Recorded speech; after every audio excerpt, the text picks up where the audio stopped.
समझ सकोगे। अगर कोई कहेगा कि नहीं सेकुलरिज्म को जिंदा रखना है, मैं कहूंगा सेकुलरिज्म जिंदा ही नहीं है। अभी सेकुलरिज्म जिंदा नहीं है। संविधान का सेकुलरिज्म जिंदा है और जिंदा रहेगा हमेशा। मगर सियासी सेकुलरिज्म को तो इन्होंने मुसलमानों के साथ दफनाकर उसकी खबर बना दी, मुसलमानों के साथ उसको दफना दिया। अब ये एक आकर कहते हैं कि नहीं नहीं बाबा जिंदा रखो, अभी दफनाया नहीं है, जनाजा है, तुम अपने कंधे पर उठाकर चलो इसको। ये सेकुलरिज्म का जनाजा अब हम नहीं उठाएंगे। ये सेकुलरिज्म को, अगर सियासी सेकुलरिज्म की तुम बात कर रहे हो तो हमको इसकी जरूरत नहीं है। हमको वो सेकुलरिज्म की जरूरत है जहां पर हर मजहब के लोग इत्मीनान और इज्जत के साथ अपनी जिंदगी गुजार सकें, जिसका संविधान ने वादा किया है। संविधान के फंडामेंटल राइट को आप पढ़ेंगे तो उसी में लिखा गया। मगर ये एक तरफ सियासी पार्टियां हैं, चाहे समाजवादी हो, कांग्रेस हो या बीएसपी हो, और दूसरी तरफ तो बीजेपी है। इनके पास, अरे भाई इतना लंबा हो और तुम कितना लंबा होगे, बैठ। ये हमारे अब्बा की गलती है, इतने लंबे हो गए, वरना नहीं थे हम।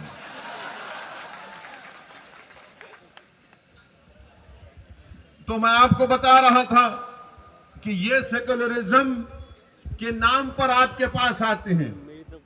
अच्छा, अब समाजवादी पार्टी क्या कर रही है?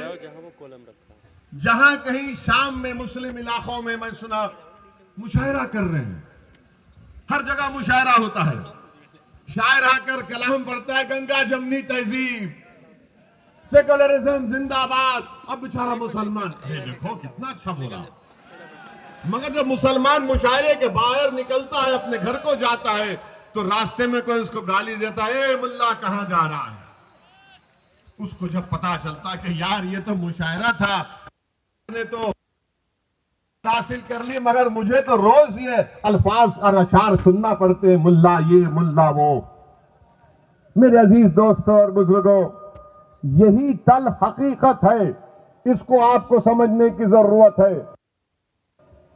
सारी दुनिया में ईसाई बरादरी के लोग क्रिश्चियन क्रिसमस मनाते हैं बड़े जोश और खरोश के साथ। उस मजहब का एक अहम दिन होता है। मगर इस साल भारत में ईसाई लोग क्रिसमस नहीं मना पाए। कई वाकयात आए कि जहां पर ईसाई लोग क्रिसमस मना रहे थे, वहां पर हिंदुत्व जहन रखने वाले आरएसएस से वाबस्ता लोग जाकर उनके उस त्योहार में खलल पैदा कर दिए, उनसे बहस की। और जब उन्होंने, ईसाइयों ने, क्रिश्चियन ने कहा कि हम अपने क्रिसमस को मना रहे हैं, तो उन्हें कहा नहीं, तुम कन्वर्जन कर रहे हो। कोई नहीं बोलता इसके ऊपर।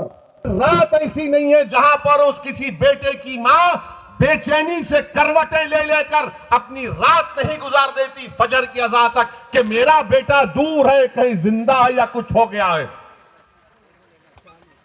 आप बताइए, ये हालात हैं हमारे वतन अजीज के, ये हालात है हमारे वतन अजीज। मैं आपसे इल्तिजा करने आया हूं, मैं आपसे अपील करने आया हूं, मैं आपको नेता बनाने आया हूं, मैं आपको कायद बनाने आया हूं। मैं उत्तर प्रदेश में मुसलमानों की लीडरशिप और हिस्सेदारी की लड़ाई लड़ने आया हूं। मैं अपने लिए उत्तर प्रदेश को नहीं आया हूं। मैं उत्तर प्रदेश को अपनी जात के लिए या अपनी अना की तस्कीन के लिए या अपनी मकबूलियत में इजाफा करने के लिए या अपनी तकारीर के जरिए आपको जज्बात में लाकर नारे तकबीर अल्लाह अकबर के नारे लगाने के लिए नहीं आया हूं। मैं आपको एक पैगाम देने आया हूं, एक शऊर बेदार करने के लिए आया हूं, एक हकीकत को बयान करने आया हूं कि अब आपको उठना है, अब आपको उठना है मेरे अजीज दोस्तों और बुजुर्गों।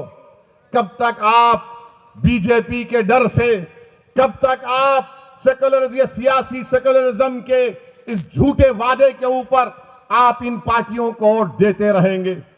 आज आपको उत्तर प्रदेश में अपनी हिस्सेदारी की लड़ाई लड़ना है, आपको अपने हिस्से को हासिल करना है। अगर आप ऐसे ही इनके इस्तेसाल का शिकार हो जाएंगे, जिसको अंग्रेजी में कहते हैं पॉलिटिकल एक्सप्लॉइटेशन किया जाता है, तो बताइए क्या हासिल होगा फिर।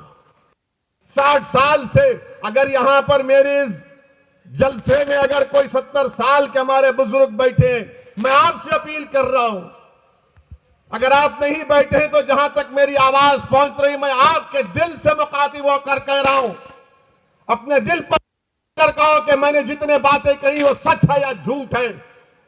कब तक आप इन लोगों के दिल फरेब बातों, ये सियासत के नाम पर वोट देते रहेंगे? क्या हासिल हुआ मुसलमानों को? क्या तुमको मालूम उत्तर प्रदेश के मुसलमानों, तुम्हारी गरीबी का तुमको, आपको मालूम आपकी गरीबी क्या है? 2% भी मुसलमान ऐसे नहीं है जिनके पास 2 एकड़ से ज्यादा जमीन हो। फीसद भी नहीं, 1.70, खाली 1.70% मुसलमानों के पास 2 एकड़ जमीन है। आपके पास तो वो भी नहीं, मगर आपके दिमाग में डाल दिया गया ये पॉलिटिकल सेकुलरिज्म को वोट डालो। क्या आपको मालूम उत्तर प्रदेश के, कह रहा हूं कि 71% मुसलमान बच्चे या तो अनपढ़ हैं या फिर सिर्फ प्राइमरी जमात तक पढ़े हैं। कौन जिम्मेदार है? मैं जिम्मेदार हूं उसका। मैंने जाकर कहा था कि स्कूल मत खोलो, मैंने जाकर कहा था कि जमीन मत, बताओ इसका हिसाब कैसा लिया जाएगा? किससे जवाब हासिल करेंगे? उत्तर प्रदेश की जेलों में 28% मुसलमान अंडर ट्रायल है।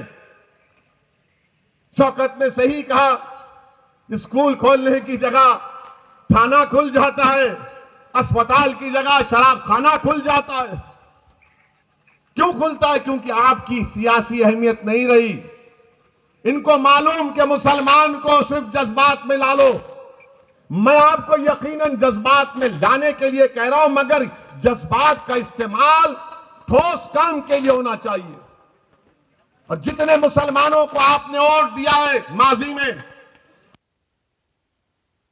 फाइनेंशियल पावर रखने वाले दौलतमंद थे या फिर कोई और थे, जिनका जमीन से कोई ताल्लुक नहीं था, जिनका गरीब मुसलमान नौजवानों के ख्वाबों को पूरा करने से उनका कोई मतलब नहीं था, इनको सिर्फ इलेक्शन जीतने से मतलब था।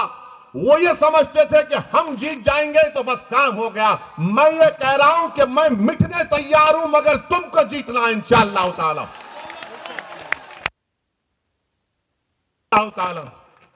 हम सब जमीन की ग़िज़ा बनने के लिए आए। कोई यहां पर ज्यादा जिंदा नहीं रहेगा। ये तो अल्लाह को मालूम कि कौन कितनी हयात लेकर आया, मगर हर एक को मौत का मजा चखना है। मगर मेरे अजीज दोस्तों और बुजुर्गों, क्या जिंदगी आप कैसे गुजार रहे हैं? किस मकसद के लिए गुजार रहे हैं? कैसे आपका वक्त चला जा रहा है? कैसे आपकी जवानी को बर्बाद कर दिया जा रहा है? ये मजलिस इत्तेहादुल मुस्लिमीन आपके दरमियान में आकर यही इन बातों को रखती है, ताकि आप में एक शऊर बेदार हो जाए।